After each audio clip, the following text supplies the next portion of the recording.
Welcome everybody to Tales from the Tackle Shop. We're on to episode 15. So we're cracking on through January already. So Good, get out of the way. The weather's horrible. It's alright. I hate the wind and the rain. To be fair, I'd rather have wind and... Well, if it's going to be wind and rain, you know it's going to be fairly mild. What you don't want is a load of like -6, -7. You can't be doing with that. Or, I don't know about, I think 0.1 degrees of that horrible mizzle that we normally get. We haven't had that yet, so that's been quite good. But the wind at the minute's just been a bit painful. It's just never ending. Mm-hmm. Yeah, my ears are still ringing. Fens. Yeah, but even so, I went today, the forecast was 8 to 13 miles an hour. Well, by 11 o'clock, it was about 30 mile an hour gusts. Yeah, it was crazy. Yeah. Right. Let's talk about Mr. Tuttleby first. Yeah. Because last week we had him on, and wasn't he good? He was very good, yeah. And there's been quite a few people message on the YouTube channel. Jeff's been messaging me saying he's had guys get in touch with him and they've booked themselves in for a checkup. Just before I press record, you were starting to tell me about... Yeah, just quite a few people come in the shop and said, you know, what a brilliant podcast, because as anglers, you know, we fish with each other and stuff like that, and we don't, as men, don't talk about those sort of things, do we? And it's, I think it was brilliant. You know, even like to my dad, I said, oh, you go to the toilet too much, you should be going for a checkup. And you know, as blokes, we should look after each other, shouldn't we? So I'm just readjusting my balls as we talk. Every time I go to the toilet, I think, no, I'm all right. I'm a bit young yet. No, you're right, Alex. I'll tell you what, this is weird. Literally the day after, I'm thinking I've got to get in touch with the surgery because Jeff was so good. I thought I've got to get in touch because obviously I'm in the danger zone of the age, and I bloody hate phoning the surgery. Yeah, because you get on there for hours, and then I got a text message from the surgery. This is like saying I'm due for a checkup. How weird. Honestly, and you then went online to book the date. Isn't it so weird when stuff like that happens? It just happens, doesn't it? You think, how can that just happen? I had it last week. I can't remember what it was. I was ordering some fish, and I thought, oh yeah. Literally that day, the guy rings up, how you getting on, mate? I thought, I was literally going to ring you today. He goes, oh, I knew. But you think, isn't it so weird? Do you think your body gets, for the time of year and things you do generally that time of year, people just naturally know, don't they? A lot of it's coincidence, but sometimes there's, there is a lot. I think it depends what mood you're in. If you're in a really positive mood, lots of good things happen. Yeah. And if you're in a bit of a melancholy mood, doom and gloom, the little things you focus on too much that are just, perhaps you normally wouldn't even notice them. But I do think sometimes there's definitely things are written in the stars, which we'll probably go on to next. Written in the stars. Yes. Well, yeah, I don't know what you're leading on to, really. I was trying to see. We've planned this. We've got a little running order. What was that? You caught a pike, didn't you, or something? I had one. Oh, yeah. Right. Well, just one. Did you like my diamond mug, by the way? Yeah, is Martin Green's watching? Look. Yeah. What? Band member Martin. Oh. What? Did anyone mention those photos last week as well for the podcast? Because no one said a word. No, they obviously ain't watched it. Yeah. I thought that did make me laugh. Mm. But I was going to say, this is the only present we got from Diamond, but actually I can't say that because we've got some nice chesties as well. Yeah. So better not say too much. Not that you need them from your boat, but yeah. No. Yeah, so you had you caught a fish earlier on in the year, which you did sort of let me into that secret. Yeah. And you were in the inner circle. You were in the inner circle. All of a sudden, I thought, bloody hell, he's actually released it.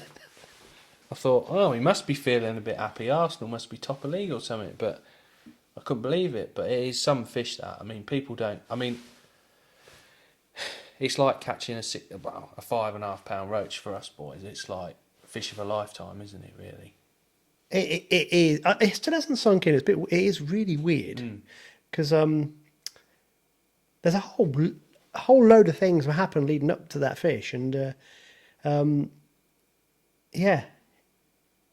it's like I can't really explain it. It was just strange, and just catching 30s are phenomenal, and then that just happened. Well, it doesn't just happen. There's a lot. So what is the British record pike then? Because I apologise, I'm a bit ignorant Technically, it's £46.13 from Landegg Reservoir in 1991, 2, 3, something like that. £46. Yeah, Roy Jones, I think the guy's name was. But actually, I've seen a picture of the same pike heavier at 47 and 49. So, Yeah. yeah. But, yeah, so, yeah, it just make you wonder. Not far off it. Wow. I tell you what, mate, if you haven't watched the story, go and watch the story. And also, Thursday, there's going to be a little... I'll explain in a minute, because we had lots of people involved behind the scenes doing the different things, because I wasn't sure how to do things. So, but there's another video coming out Thursday. It's only 5 minutes long, but it's a completely different style. But if I'd have had a proper set of scales, I would have weighed it, got a more accurate weight, taken a crap picture and put it back without telling anybody. So maybe I think also having the Avons and not the Reuben Heatons.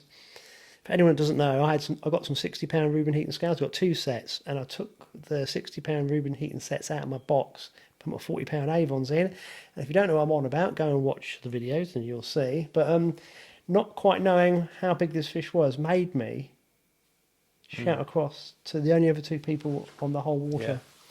Yeah, and the whole story unfolded from there. So I think, like we were just talking about with... I mean, the fish like that, you can't... it's a fish of a lifetime, isn't it? It's like... you can't sort of... It's good that someone else has been there, so that you've obviously told everyone how big it is and stuff like that, but stuff like that is like... You need to tell someone about it, don't you? It's amazing, really. I think also, if you've just caught that one fish, and... So I always think, with specimen hunters, it's not their biggest fish, it's their 10th biggest fish that's important, or even their 100th of that species, because if they're really good at their sport, they'll have a whole back catalogue of fantastic captures, because that's how you prove your worth, in my opinion. So if someone had caught that fish without having all the rest of it, it's still been a phenomenal capture, but what would it... Do you know what I mean? It's like... Yeah. So we did the video, the long video, the 30 minutes, with Tom Hunt, and Charlie, my mate, was doing the filming and the editing. And the whole idea was to try and do a story of my little journey, well, a shortened journey of me going through pike fishing, using different methods and catching that big one. So it kind of gave everyone the idea that this was kind of... If someone had said to you your PB pike would come on a fly, what would you have said? Oh, yeah. Not when I first started, but in the last 10, 15 years. Yeah. Like when you first started, you'd have gone... No. Yeah. You? But because you get not being big-headed, you get very good at different... Yeah. Because I've had big fish on all of the different methods, you see. So that's why I'm so confident in all of them, because you use the ones that you think are going to work on. Like on a fen drain, baits work really well because of the nature of the water. You struggle with lures to get, unless you can get on a boat from the bank, it's a bit of a nightmare. Yeah. And obviously a fly rod's even worse because you've got the high bank, you can't cast very well. Crap everywhere. Yeah, but you use methods. So yeah, back when I first started trying to fly pipefish, you kind of knew you'd chance of getting a big one if you do the presentation right, but everything was wrong. But yeah, it was even up till, when did it come out? Friday? Saturday? I can't remember. Friday. Thursday or Friday. This is weird, right? In fact, before I do that bit, let me tell you about the short video, right? So a few people knew about this fish, but most of them were brilliant and didn't tell us all, like yourself, because I just didn't want anyone to know, because you just get harassed wherever you go and people follow you and it's painful. One or two people who were in the inner circle did start spreading the news real quick, and it's a shame they did, because it wasn't their story to tell. But most people who knew were brilliant. So a guy called Dave Good got in touch with one of his American friends who knows a guy who I think is going to do some editing, bear with me, for Scott Martin next year. Now, if you don't know who Scott Martin is, just Google it. He's a really famous bass angler. So this chap's name is called Alex Larson. And if you look on his Instagram channel, it's Alex Larson Visuals. He's got like a drone. He'll cast a lure, and the lure goes really close to the lens as the drone's flying away from the bass boat. I don't know how he does it. He superimposes it somehow. So he does all these little tricks, and he's an amazing videographer. So Dave Good was saying, I've got in touch with this guy. He's going to do the editing for you. And this must have been August. Now, we didn't have enough footage. So Dave's got in a boat. He's driven miles to spend a day in a boat to film me doing the extra bits, and it's horrible weather, and I've messing around with the camera, and I've set the camera settings wrong, so it's all grainy and horrible because I wasn't concentrating. Because when you're doing everything yourself, you need to not fish and film. It's so much easier because there's too many things to think about. I messed up the camera settings. We got all this footage. It was all crap. Sent off a Google Drive that took me overnight to load to America via the internet. And so this poor guy who I've never met has got mountains of rubbish footage, plus the GoPro footage, plus bits and bobs. Then we didn't hear anything for 2 months and thought, well, that... Suddenly, ping, this video appears. It's completely different to the story. It's only 5 minutes and it's real punchy. And it's really quite cool. I really like it. So that's coming out Thursday. So big thanks to Dave for organising that. But also this guy Alex, who I don't know, who's a brilliant editor, he's just done it for free, which is lovely. So that was really, really nice. And of course, we had the guys with the long story. We did that in November. So that's been on the back burner. But this is the thing. Even when I released it, I'm thinking, I don't want to gloat or try and be big-headed, but it's historic, isn't it? And it's I wanted to, since Dad died, I thought, what have I got from fishing? And I thought, this is a bit nostalgic, isn't it? So that's why we tried to do the story. But this is the other thing. I haven't enjoyed my fishing this year. No. At all. It's not because of the big fish. It's personal circumstances, really. I mean, I don't mind saying this. I fished so much and got so headlong into fishing the last 2 or 3 years. It caused a breakdown in my relationship because this used to be a home, didn't it? It's now a bit of a crappy house. So Alex knows because it's a ghost house. Yeah, we used to do the podcast here. I'm sure I just heard someone running up the stairs, but they are. And it was completely different. And I think what I did was COVID didn't help, and one or two things, saving that girl's life at school. You get so wrapped up in your own thoughts, you stop considering other people. And even though I wasn't fishing much, I was still doing loads of fishing things. So I've had an epiphany, and it's really weird, so bear with me. Putting this video out, people started contacting me, as in old fishing friends, who were, some of them are really on the underground of the pike scene, and they loved it. And these are the people I thought would have hated it. And they've said to me, I wish I had done that, or that is amazing what you've done. And you kind of go, oh, yeah, they've actually got it, what we wanted to do from the video. But also it's made me kind of think, do I need to go and catch another pike? Because, I mean... Completed it, mate. Well, I didn't mean to. But also, you think, I've overdone this. Do you know what I mean? I've fished so many places around the country. And Alex will know I'm super secretive. I mean, this year I've had loads of big fish. I mean, how many 30-pound pike do I need to catch and how many 5-pound perch? Do you know what I mean? And it's like, and you get to a point, you go, there's no point catching all these fish and then having all these pictures on your hard drive and your phone and an empty house. I've heard Peterborough needs some new Winter League anglers because they've only got 150, so... But no, it's your priorities, isn't it? Yeah. And like Jeff was saying last week, he only fishes 1 day a week because he spends other time with his wife and whatever. And you think... And this pike has made me kind of... This whole year has been really... I haven't enjoyed it. I mean, that day was mind-blowing. But you kind of go... Maybe it was... I don't believe in signs, but maybe it was just... Tick. I don't know. So, I think I'm going to change. We're going to catch... No. I like doing this. I really like doing... And the angling community, because the podcast last week with Jeff was... brilliant, wasn't it? Because people come up with different things.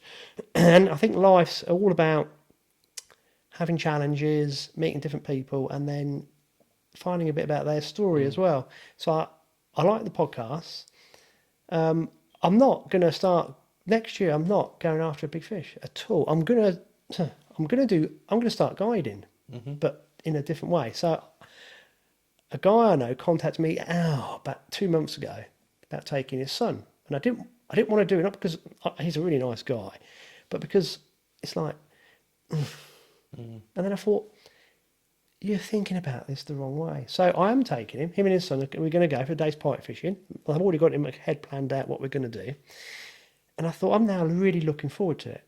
Because I've Because what you've learned, you can pass on to someone else and see, sort of going back in time, watching someone go, That's my PB, £21. You think, oh, I remember when I caught my first £20 pike. Yeah, and I used to put a dead bait on like that.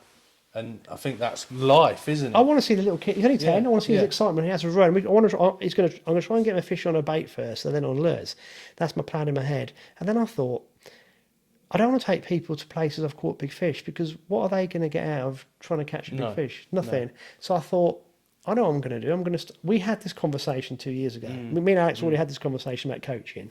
What I'm going to do is offer myself as a coach to go to a venue that the client chooses, that ideally is local to them and they're struggling on, and I'll do a bit of research beforehand and go with stuff and an approach that I would try. I mean, I was on a water today. I'm not going to talk about it now, but I was off air. We were just going back to basics, and I've had a brilliant day in really extreme weather because I just went back to basics. So I think this is what I'm going to experiment with, and it'd be nice to actually just go with people and see the expression on their faces when they actually learn something, and they go, "Oh, that works." Rather than, I'm paying you £300 to catch me a £20 pike. I'll just say to the mate, "Well, you got the wrong guy." Put the phone down. If someone says, "I'll pay you £300 to take me. Can you come for the day and teach me how to do?" I'll go, "Yeah, let's get it in the diary." So I think I might go down that road. But isn't that weird? Has something happened over Christmas or something? No, it's the whole year, Alex. I have not enjoyed fishing at all. Do you think maybe going and seeing the match fishing background, see how everyone is sort of, the banter and stuff like that is totally different to pike fishing, where you don't tell anyone anything, and whereas with match fishing, I don't know, the bit before and the bit afterwards and the banter, and you get a bit more than just the fishing, don't you? You know this. I've really enjoyed the filming. Yeah. And I don't know who any of the match anglers are. And so that's why I've been a bit, can you... And Alex is going, get so-and-so.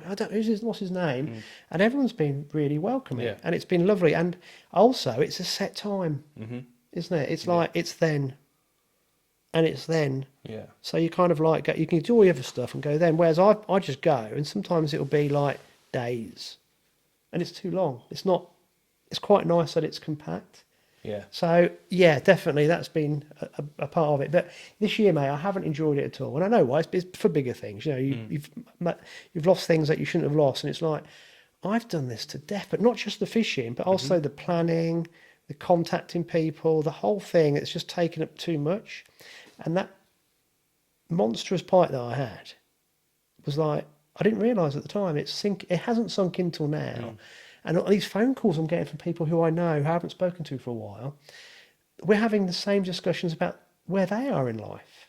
And it's like, bloody hell. I think this is like, so at the minute, I might change my mind, but I'm going to fish. I've got some comps that I'm going to fish with different guys, and that'll be really good fun. So Dan Brackley and Charlie Campolo, they're going to be my boat partners. We've only got 4 or 5 comps lined up. And I'm going to just see about this guiding. Now, I wanted to do it anyway with you, didn't I? Some angling coaching and start up a hub.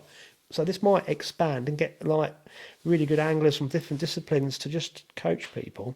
But I'm just thinking, I know I used to teach, but I don't want to be like teaching. I want it to be like a fun day where someone's actually like having a laugh and they go, do you know what? That's the best. So they can get something out of it. So that's, I think, what I need to do, because predator fishing is so lonely.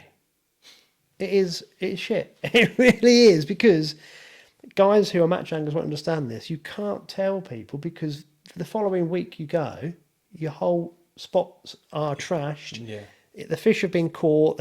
They've been badly handled. It's just a nightmare. And so you get it trained in your head for 20, 30 odd years, 40 years, that loose lip sink ships. But actually, when you do that, you end up being quite isolated within the sport. And releasing that video has been a very pleasant surprise. But it's been a bit of an epiphany, I think. But you should never be too old to learn. No, never stop learning. I just get more stubborn. That's the problem, I think. People get to a certain age, and to me, once you start blaming everything else but yourself, other things, conditions and stuff like that, or it's time to give up, because you're not doing what you go fishing for. Obviously, it's catch fish, but I go fishing to learn to improve to catch fish. And once you think you know it all, then it's time to give up. Yeah, definitely. Yeah, It definitely. is. And I think that's fishing, isn't it? You're hooked for life. But match fishing in particular can really get you down at times. But best thing like is just to have a chill, just think about it and go, maybe it's me. Do you know what I mean? Or maybe why is he catching? Like we were saying earlier, looking at other people around you that maybe never used to catch a load of fish, but now they're all of a sudden catching fish, and you think, oh yeah, I'm doing it completely wrong, even though it says I've got to do this, or that's the right way of doing it.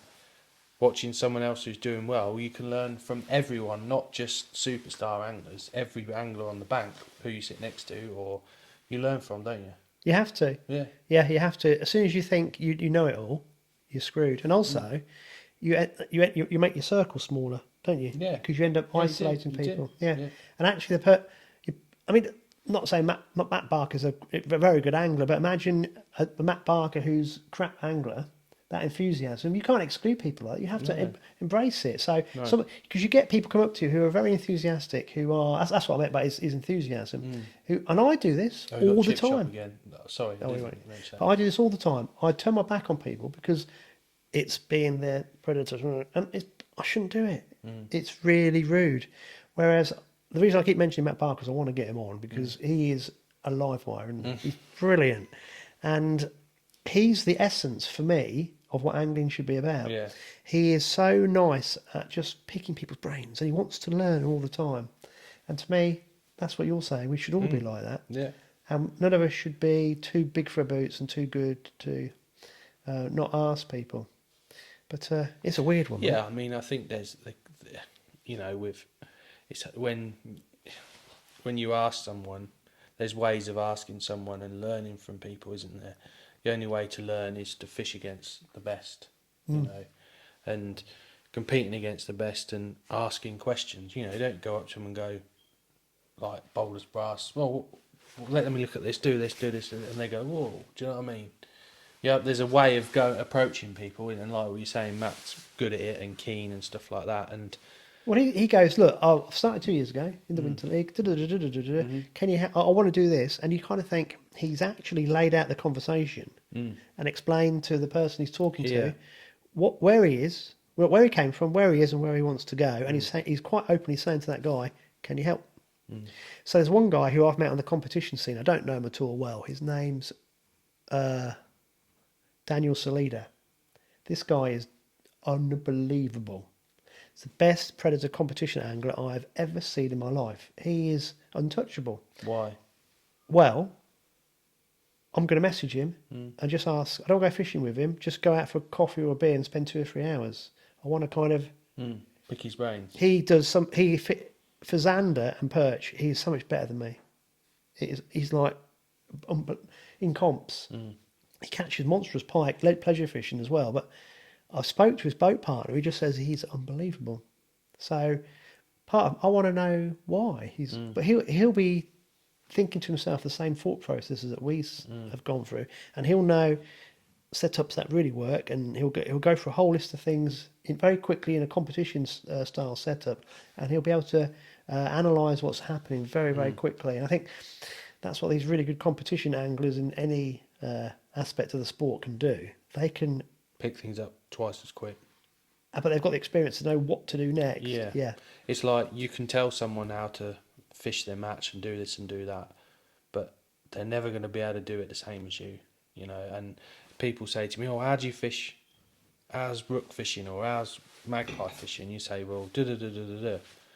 And at the end, you tell them how it has been, but if you were fishing that match on that day, the conditions might change and you naturally change. But some people literally take what you say exact. They don't. Yes. It's dead down the line at 2 minutes past 1. I fed my margin. Do you know what I mean? They're like dead exact. And fishing, you can't be like that. No. It is not robotics. No. It's nature at the end of the day. You've got to have that. You've got to feel it, haven't you? I know it sounds weird, but Well, could be there's also hopefully very soon a video coming out of you fishing. You had a match on Rook Yeah. last. I'm Yeah. losing track of days. When did we have the match? Last Tuesday? Monday. Last Monday.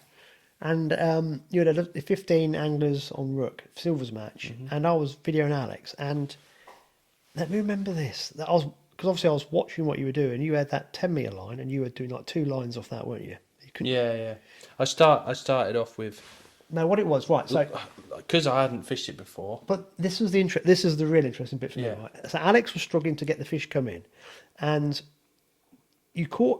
Alex had worked out your brain was going 100 mile an hour. I was watching you on your long 14.5-metre pole. You had a skimmer, but then couldn't catch another one. But you kind of felt they were there. So what you were doing, you were feeding one long line. No, what you were feeding one of the lines long, but not fishing. You caught 2 off it. That was it. And then you went to another long line to try and get a fish away from where you thought. Yeah. So you're going to explain it better in a minute. But what you were doing, you were actually trying to, rather than actually just trying to catch a fish, Alex was actually trying to get 2 lines going. I was setting the trap for another one. Yeah, you were setting traps. Hopefully going to empty that trap that I set before. But then before I've gone that, I've baited my other trap. Ready.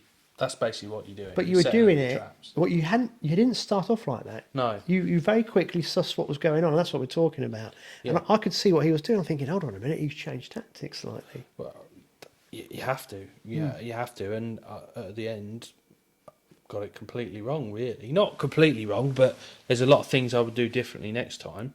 But that's the other thing, right? So you were changing real quick, and you actually got fish to come in the end. You were catching quite quick at one point. Yeah. But afterwards, because you were being annoyed you didn't win, you are now. I bet you went. Did you go home and think, right, what did I do wrong? Oh, yeah, I know exactly what I would have done differently. Yeah. Go on and tell us. Well, for a start, I would have... My ground bait, I felt, was... See, straight away, you're not talking about where you were. You're talking about what you put in, which is amazing. Yeah. Well, bait is everything, isn't it? If your rigs are right and stuff like that. I think my ground bait was slightly too active. I think that's why I caught them smaller fish, like little nuisance fish, which I didn't think were in there. Yeah. They were a pain in the arse. That's what they were. I was hoping that when I caught a fish, it'd be a nice dumpy roach or a skimmer or a perch or what I was aiming for. And what I wanted to catch on the short 11-metre line was roach that just didn't feed. So, no, that was devoid. Amazing. I kept trying it. I mean, you disappeared and went for a coffee, and I thought, right, I'm going to try this line now, because it was getting that time of day, roach o'clock, where I thought they're going to eat these casters now. Nice light rig, it looked lovely, putting it in, dinking a few, everything on the drop, and I had like 2-in-2 chucks. I thought, here we go. And they weren't big roach, they were like 1.5 ounce roach. And then nothing again. And I thought, it's just one of them days. It's just one of them days. But I felt that I wasn't, how can I put it? I felt the line was my best line, my negative line. I fed it differently. I felt I should have fed some pellets with those maggots, because I thought that feeding just maggots was just bringing them little fish, and it was a complete polar opposite. Wherever I fed ground bait brought in small fish, and where I fed maggots it brought in the bigger fish. So it's a complete reversal. So I should have done that earlier instead of having 2 ground bait lines. And where I fed my ground bait lines, I should have been a bit more aggressive, in a way that feeding more regularly, still feeding small balls, but more regularly, trying to force it. And I think I fed that line a bit too long. I think I should have fed it a bit shorter, and then fished a section past that, away from it, like catch a couple of fish where I've not fed past my feed, right, and then coming back. So even though I was probably similar to what I was doing by setting a trap and then going there, but basically fishing past your trap and then catch a fish, and then when you think they're confident, dropping back over your trap, catching a couple more. To be fair, I didn't feel there was many skimmers in that area. There's a couple of times where I went in and caught 2-in-2 chucks, and I thought, here we go, the skimmers have turned up now. There was just no pattern. But then I remember you had 2-in-2 chucks, and then the third drop in you had a perch. Yeah, which I think affected the skimmers from settling. But isn't that a sign that the skimmers have moved off, that perch has moved? Yeah, 100%. Yeah. But literally, it was next chuck, wasn't it? Yeah, it was, yeah. I had 2 fish over that line and a tench, so But yeah, I mean, what skimmers I caught, I thought was about right. But I thought I'd catch another 10 pound of roach and different bits and bobs. I thought I'd catch, where I was throwing maggots at the end of the reeds, which was about 4 foot deep. I really thought I'd catch roach there as well, and like have 2 lines where I was feeding for roach and 2 lines where I was feeding for skimmers. And the roach lines never really happened. But isn't it so interesting watching you? Because I could tell that your brain was, because you were like, you were just trying to force it because you were thinking, right, this should work. Yeah, It wasn't.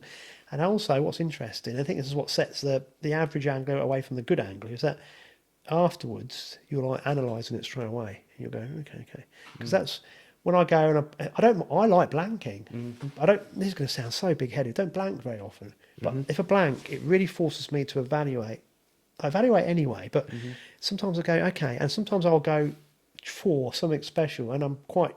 You're not going to catch anything sometimes because you're after 1 or 2 fish in that whole water system probably. So that's why when I say I like blankets, because I'm focusing in. Yeah. But on the long drive home, say I don't know whether it is other side of the country, I'm saying right, what could I have done differently? And you do, don't you? You can't help but you fall into that natural kind of analytical type of situation. And I think the better anglers are very natural at doing that. And then sometimes you'll even phone somebody on the way home and go, pick their brains or Yeah. Interesting But stuff. having not fished the lake, I fished the lake millions of times before, pleasuring, but not for that style in a match. You go with it in mind, and the plan was to not do too much from the start. And I think I complicated it from the start a bit too much. But the key thing is to keep all your lines just tickling over, and sort of having sort of 4 plans, but then settling on the 2 that you know are going to work. But yeah, if I went again, I think I would do things definitely differently. But I think different areas of the lake fish differently with the tow as well. I mean, where we were, or where I was, the tow was not too bad. And I think on a lake like that, the tow makes a big difference. It must do. Massive difference. And I really enjoyed it though. It is totally different to fishing the drains in the fact that, you know, you got to be coming back with a fish every chuck almost and sorting the stamp out. Whereas with that, it was making bites and it's being different, in control of what was going on. But yeah, I did really enjoy it. Yeah, I did enjoy it, but didn't get it right. No way near got it right. But you're not going to first time because, like, even the video at the beginning, Goddard is explaining what he's doing. He goes, I've never fished here before, so it might not work. No. And that's the whole beauty of it, isn't it? Yeah. And I think that's where these top anglers can go. They're that good. They can go to a new venue and get it nearly right straight away. But also they go with a wealth of knowledge of the venue. Yeah, but they're just that good that they can just pick it up really quickly. Yeah, they get quicker a feel, than anyone else. Get a feel for it straight away. Yeah. Yeah. Wow, but I hope people enjoyed that. Just talking. Because we have these conversations quite often. Yeah. Because there'll be certain things. Like today, I won't carry on about this topic, but just very briefly, I went back to basics today, but added the cherry on top when I was doing it, and I've had fine-tuned it, and the difference from blanking to smashing it was incredible. Yeah. But there we go. It's just you got to keep learning, thinking, and whatever. Right. Wow. We've gone to lots of topics very, very quickly, but they're all interesting and important for different types of competition fishing. Shall we do the match results? Yeah. Do you want me to kick off? Yeah. Or I'll start off with the Ramsey matches if you like. Yeah. You go with that one first. So, so much bolt bang on the table there. So Ramsey had their usual Wednesday Ramsey St Mary match. 12-14 Ashley won it with. He had some nice damp fish. I think peg 2. Usual suspect pegs, low numbers dominate. Runner up was Dave Steels, the better half of the Steels combination with £11.7, and then Stewie Cheatham £9.7.5. So I don't believe these halves. Yeah. Don't believe in halves. So that was Wednesday, and then Sunday they went to Factory Bank. So I always look with intent when the matches are on Factory Bank, and with the amount of work and stuff going on there, they peg it a bit different. So normally you'd start in the town and come back, but the way Keith's been doing it, he's been starting sort of past the armchair in the narrow bit and then working back towards the town. And it's been so up and down, the results at factory. Like this week, Ray Ellington won the match of £18.9, which of Roach is a very good day's fishing. Runner up, he was the MPEG nearest the town, and he's not even near the crash barriers, so that's, you know. And then Benjamin Button Ivan was the MPEG going away from town, and he was second with £15.4. And then in the middle, they've all caught 9s, 10s, 8s, 7s, that sort of thing. So third was Steve Bowd with £10, and then Colgate Keith had £9.10 in the middle. So, and it's, I think Keith said it's mainly roach that they caught. Are you saying it's completely different to normal? Well, they pegged it different, but yeah, it maybe if they pegged into the town a bit more, maybe the weights would be more impressive. But still, that's good. That's good, yeah. Yeah. So that's interesting to see. So there's their matches, and then Whittlesea were on Ramsey St Mary's on Saturday. Do you know what? Ramsey St Mary's must be the most fish. It is. Because there's a lot of pike anglers go down there. They just sit everyone next to the that comes in the shop, where you going? Oh, I'm going Ramsey St Mary's. Oh, why? Okay. Because they catch. They just want to get their little fix, catch 3 or 4. Do you know what? This is where I go wrong. Yeah. Because people aren't bothered. No, they don't want to catch a £30. They just want to catch pike. Yeah. Yeah. Yeah. And you was like, oh, I won't go there. Yeah. But they go there because they know they're going to catch one. Yes. And yeah, that's just how it is, isn't it? Yeah. Everyone's, yeah. Some people like curry, some people like roast dinners. Yeah. It takes all sorts, doesn't it? Yeah. But yeah, I mean, there's always anglers going there, and if you're a beginner angler, that's the place to go, because you're going to catch pike, and the only way to get experience is to catch fish, isn't it? Yes, I suppose it is. Yeah, you're right. Yeah. It's no good saying, oh, you want to go sit in the middle of that field on the 40-foot, mate. There was a £25 caught there once 2 years ago. Do you know what I mean? You can't. But it's dead now because some foreigners had it on their deadline. It's same as Bennett, with the freeway at Bennett. Yeah. There, 20-foot chain bridge, 20-foot footbridge. They're all venues that you'd probably steer well clear of, but these anglers want to catch some pike. And that's what that's what I was saying earlier. You have to get back to basics with everything. Yeah. So winner on the Saturday match was Mel Saggers, drew the MPEG furthest away, and I bet everyone can imagine the moaning, and I bet everyone's ears were like, oh god. But Mel spawned a tench, so he was so chipped up then. He had £11.1, and then equal second was John Taylor, 118, and can't even speak tonight, Windmill Steve Smith with £10.14. So I think Smithy would have fished casters that he's had in his fridge for about 12 weeks, so they'd have been nice and fresh. And John Taylor probably caught 565 million fish. Oh, yes, at least. At least, yeah. Ground bait that he took home from the from out the freezer, yeah. Yeah. Laced with a few pinkies. Yeah.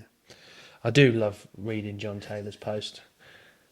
And the good thing about John, he posts no matter what, how he gets on, whether he's blanked, whether he's won the match or whatever. I do. It is great. I think everyone's looking for the Wednesday post when he goes on the drains, the Thursday post when he goes to Westwood, and then his Saturday post and his Sunday post. So, yeah, he's a good old boy, John. Yeah. Even though he can't count and he's a maths teacher, but never mind. Another match in our Fenland area at St Neots is the Hembrook. So every year, the St Neots Club, which I must say another brilliantly well-run club, they have youngsters fishing, they have women fishing. It's proper, it's that club-friendly atmosphere. And the Hembrook's bit like March, when the river's in flood, the fish pack in there. And I know they did a lot of work clearing it out, taking shopping trolleys, making swims. So credit to the St Neots Club, really. And the results were phenomenal yesterday. Mark Dickinson, £21.11. Runner-up was Colin Walklin with 18.1. Barry was third with £18. Ian Rolfe 17.10. Stu Cutler 17.6. So yeah, good weights. I've seen all the sheets. Roach? Sorry? Mainly roach? Yes, all roach. Yeah, wow. Maggots, custers. Nice. Yeah. So fantastic fishing. The lad that helps me in the shop, George, he fished. He loves it down there, and he had £7 odd, which is his best weight he's ever had in a match. So he's pleased as punch, and it's good because the St Neots Club make those youngsters feel welcome, which is it's good. vital, isn't it? Yeah, it is. Yeah. It is.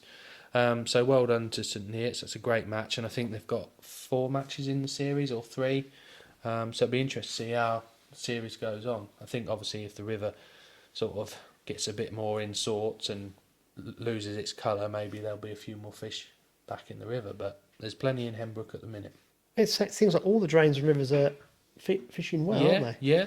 I mean, obviously with the rivers being in flood, I did see that St Ives had I'm sure they had a little knock up or a little get together type thing, and they fished the Waits, which is right in the town at St Ives.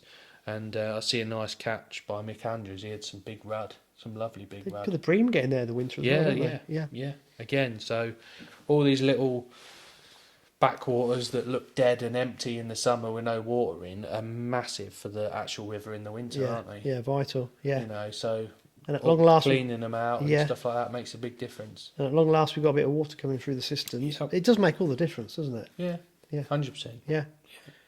Right, ready for the Spilsby? Yep. It was round 2 of the Winter League. Ooh. Derek didn't run it this week, someone else did, so he's just sent me the results. So, right. First was Steve Nurse with £7.3. Mm-hmm. Equal second was Brian Blackmore. Yep. Yeah. I've got to zoom in. £4.6, and Mark Griggs. Griggy. Griggy back on it. Fourth was Dave Dean with £4.5, and fifth was Dave Ashmore with £4.3. Right.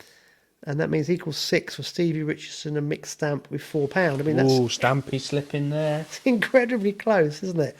So from second to equals 6. But that result there is, 10, 15 years, well, more than that, probably 20 years ago now. That would be, did you see how well it's fished? Yeah. I mean, I've had this conversation 3 or 4 times this week, and I've seen some old cuttings of old match results like you see on the Welland and stuff like that, and you think, there's like 100 pegs, and the winner's had £11. And you speak to people and they're, oh yeah, back in the day we used to have loads of match. But they didn't catch nothing. There wasn't much to catch. £1, £1.11.8, £2. Speaking to Pete Wills in the shop, he said one Winter League, he never broke £3, the whole Winter League. And he was top point scorer or something. And you think, mad.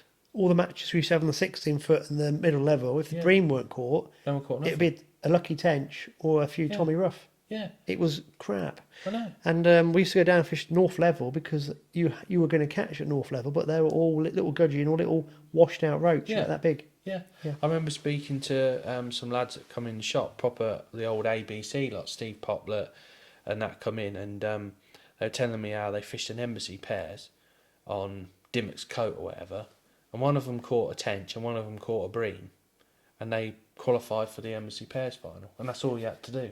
I was about 14, I won a 50, 60 pegger on the 16-foot. Yeah. I had 2 bream, one of them was foul hooked. Mm. And the guy next to me, I can't remember his name, he was an old guy, was livid that I'd got this foul hooked bream. Because they still count. Yeah. But he was like, jammy bugger noise. Yeah. I remember it was sour grapes, tackling sour grapes. The bream came through and it was like 4 or 5 anglers in a row picked one up, but I luckily caught one, then foul hooked one. Yeah. It's just a bit of a fluke, really. But at least I got the first one in. But it was, as soon as you had a bream, you knew you were going to do whatever. I need to finish this off. So, after 2 rounds for the winter series, the Spilsby AA, Stevie Richardson's on 2 points. Good old boy, he's a Newcastle fan. Oh, we won't talk about that game. Shut the wait, part the burst, didn't you?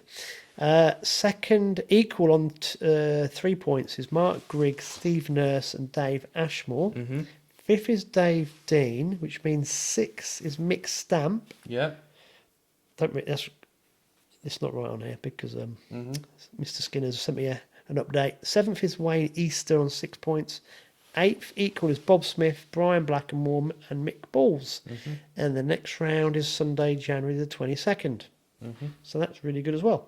But you're right, it's that has been fishing really well, hasn't it? But it's just tailed off after Christmas. Too much water? I don't know. Maybe the fish have moved, or the fish that they were catching are not feeding. I don't know. but everywhere else around here is on Oh fire. yeah, we've been amazing. Yeah, Yeah, it's good, isn't it? yeah. Right, let's crack on because I want to watch Arsenal play Oxford. I don't know why. Who? The team that were frustrated by Newcastle parking the bus. Sorry, Jeff Totterby, we've mentioned football. Let's get on because I forgot. Last night I looked at my phone. I started seeing Hayjack results, Monkjack. Yeah. and I thought, oh, it was the first round of the Hayjack. So Yeah. just explain again. Teams of how many? 6. And Tackle Bates has got how many teams in? 2. Two. We've got a March side, and then Dial Tackle and Bates. Right. So who else is in it? What team wise? Yes. You've got Image. How many teams have they got? They got 1. Stanjays have got 4. Mark 1 have got 2. Peterborough got a team. Oh, that's all. It was 10 teams anyway. Peterborough got 10 teams in it. No, Oh. they've only got 1. They've got 20 million anglers, but 1 team in the Hayjack. They're slipping. No. They only need one team to beat you. Well. So yeah, it's there's not as many teams. Obviously, with the Winter League final. Is Gav fishing? Who? Butler. Right. Butler. No. That's why they've only got one team in. Because they've got him in his back pocket. Yeah. There'll be one or two people making No. comments about that. No, there's a 50-50 chance you could be at Benwick, so Oh, right. Yeah. He's not having it. No. No, he doesn't want that. He doesn't like the odds. yeah. So Right. So that's so a lot of the anglers who fish the Winter League. yes, a lot of the anglers fish the Winter League, and then you get a few of anglers, sort of non-local anglers is the term, which is to me is, I think it's pile of rubbish. Shouldn't Think- stop people from fishing if they want to. No, we don't go and fish. We go book into a match in Doncaster and go, oh, can I fish, mate? Oh, only one of you can fish because you're not local. Yeah, it's daft. It's like, It's a bit discriminatory. Dark It's ages, isn't it? Yeah, it is discriminatory. I can't say it. Discriminatory. I mean, what years was I ago, say? Discriminatory. I'm going to say, yeah, I know what you mean. Yeah, We all know what you mean. yeah. I would say probably 4 or 5 years ago, there was 14 or 15 teams in the Hayjack League, which made the league really competitive. Yeah, You know, brilliant. you had good anglers from here, that from all the teams wanting to sort of get their eye in, a bit of practice and stuff. And for me, it was brilliant because to see these anglers and fish against these anglers, and you know, you get not in your comfort zone, but you get set in your ways fishing in that league. And then an angler comes in from elsewhere, and you go, I'd never would have done that. But look at that, he's done that differently. Yeah. Do you know what I mean? Yeah, You can learn freshens from it up. Yeah. So originally there was, I think you could have like 2 or 3 type 3 non-local anglers. Then they made it 2, so that made half the teams go, well, instead of having 3 teams, we can only have 2. And then now it's down to 1. So by being a non-local angler, it's basically anyone can fish it if you live in a CB or P postcode, or you fish with one of the associated East Midlands Winter League teams. So that's the rule. Well, it is fair enough. That's the rule. That's the rule. You fish Yeah, too. but it's a bit of a Yeah. It's a bit dark ages. Yeah. So yeah. This year we only got 2. Last year we had 4 teams. And the Hayjack's very good if you've got anglers that are new to your team, maybe bringing a few in, or anglers that don't fish the East Midlands Winter League for a team, but think, oh, I want to have a go at that. Exactly. You know, it's yeah. great for that. Yeah. And for, you know, to make a team up of, say, 2 superstars from Starlets and 3 or 4 anglers that don't normally fish in a team or don't get a chance every week, they want to do that. And those anglers aren't fishing anymore because superstars ain't fishing, or yeah, do you see what I mean? Yeah, It's just, yeah. there's only 10 teams this It's year. a shame. It'd be a good breeding ground for getting more and more people into the Yeah, match Yeah. fishing scene. but then on the other side, they're sort of saying it's meant to be for local clubs to get the teams in and stuff like that. But apart from Ramsey, there is no other clubs that have matches really. Yeah, Do you know what I mean? yeah, yeah. So, yeah, I understand. I understand both sides, but I just think it's a bit dark ages. So we had 3 sections at Benwick, 3 sections at March, And how 30 many? pegs at Benwick. So 10 peg sections. Yep. Yeah, they missed peg 1 out, started at peg 2, and then went 30 pegs in a row, which meant that instead of having one peg past the wires, it meant that section started past the wires, which made sense. March was pegged from above the turning bay, bypass turning bay, and then the end peg was one peg to the right of the allotment stile. I keep saying allotment stile, there's no allotments there, but where the stile is there. So that was 30 pegs in a row. They paid it continental payout as well, which is brilliant. So it gives people at Benwick a bit of an incentive to fish for. So the overall match winner from March was Jason Jeans. He's a Trentman lad. He's been down a lot. He's obviously practicing for the final. He was in one of our Tackle and Baits March teams. He had £37 from the allotment style. Then Graham Welton had £30 from a couple of pegs along. The G-Wag. The G-Wag, yeah, always there or thereabouts. And third was Alistair Ogilvie, who fishes in our Dara Tackle and Baits team. He had £24, which he won the middle section. And he was somewhere near the willow tree through there. There was £20 all the way through. Loads of fish. Even missed underwater come and visit them. The boat just at the back. It moved. No way. It did. Everyone was more shocked than anything. It turned. It's that big a boat. When it turned, the flow stopped. Where did they go?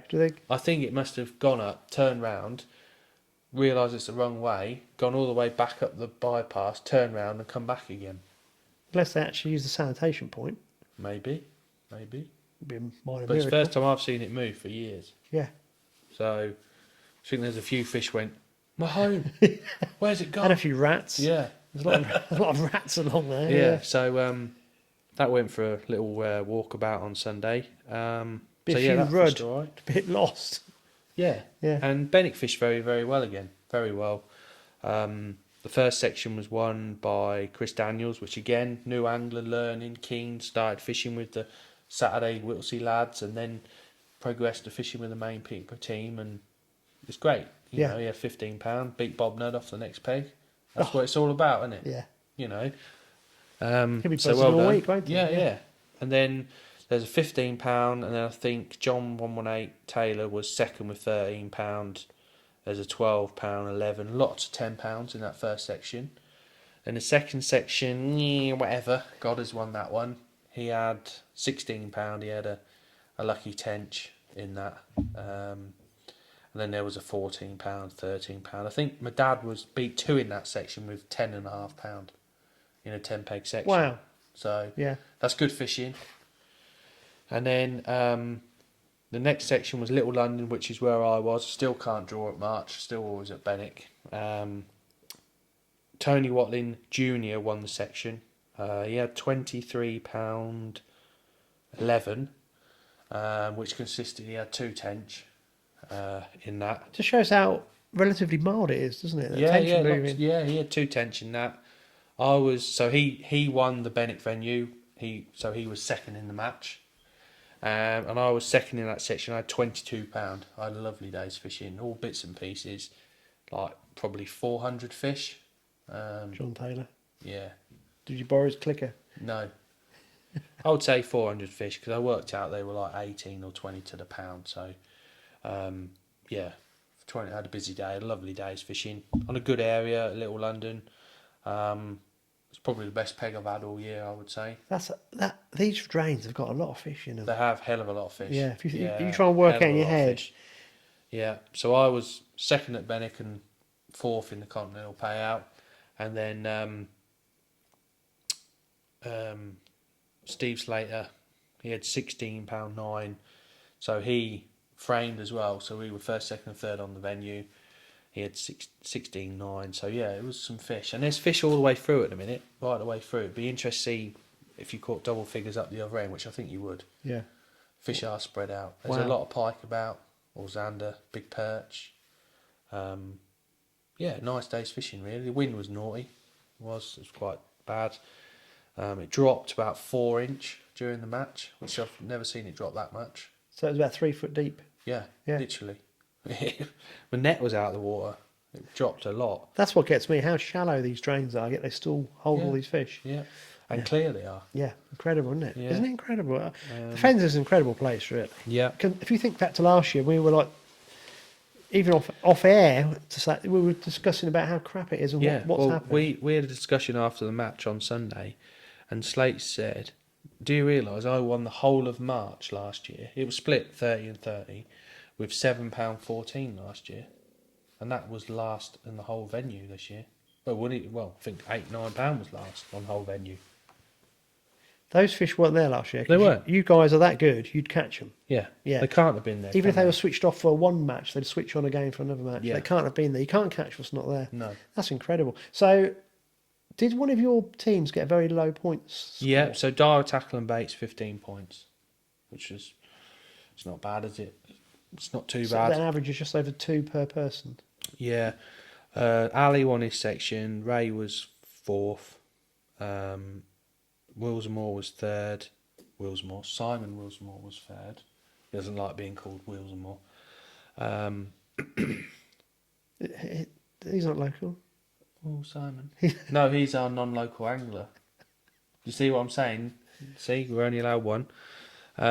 Ray Malley is that far into Norfolk. He can't have a PE postcode. He must have a KL he's postcode. PE, he's KL. There's no such thing as a KL postcode. NR.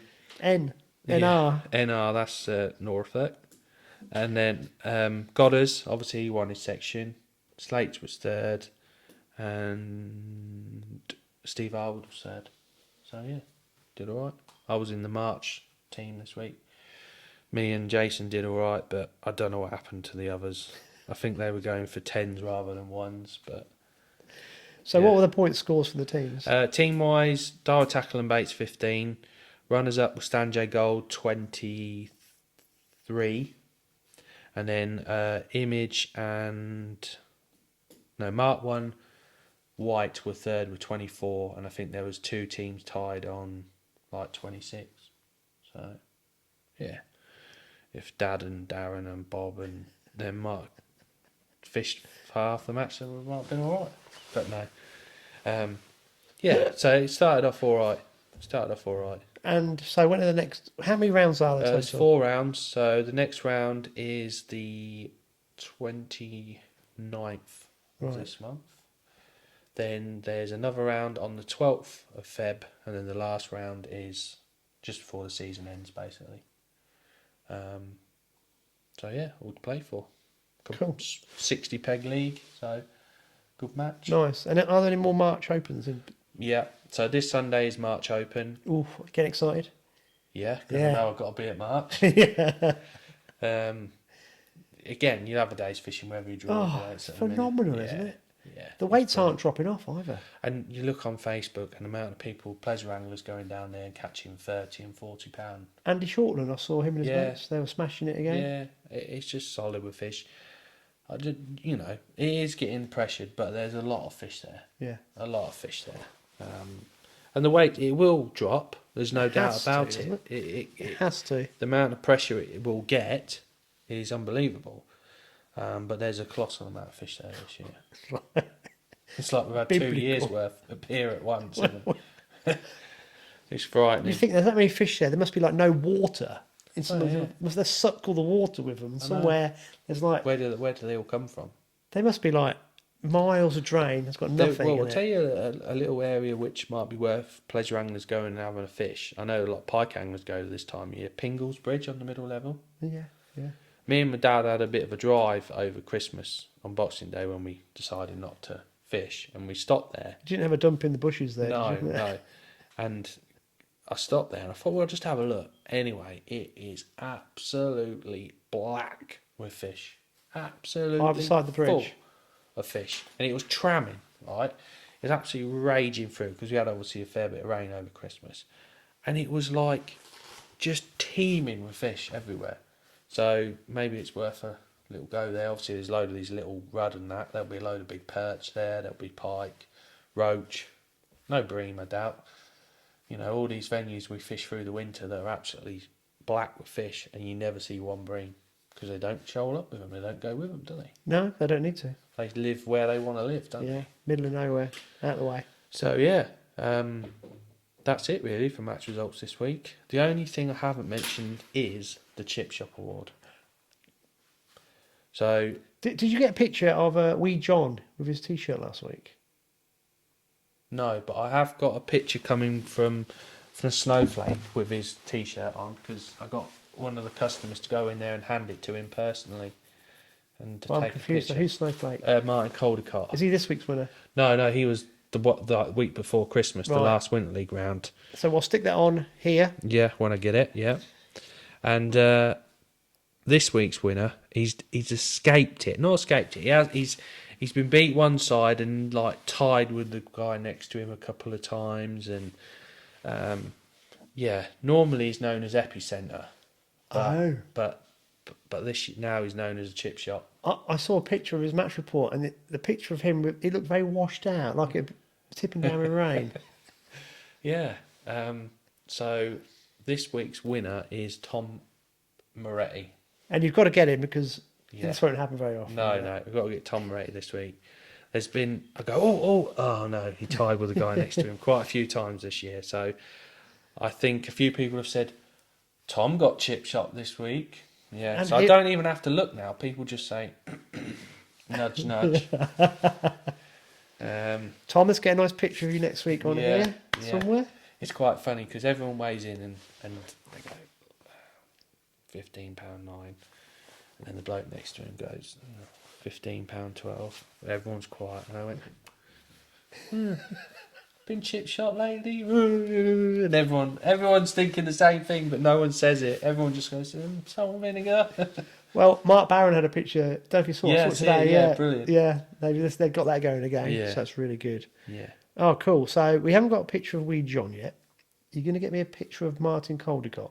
Yeah, I'll get that one. And the Epicenter will be made famous next week. Yeah, he'll be at March this week. So yeah, you can nail him with a T-shirt, can't you? Cool. Mm-hmm. Right. Just to remind everybody, get yourself booked in for your health check. I was going to call it something trendy then. They call it something for men.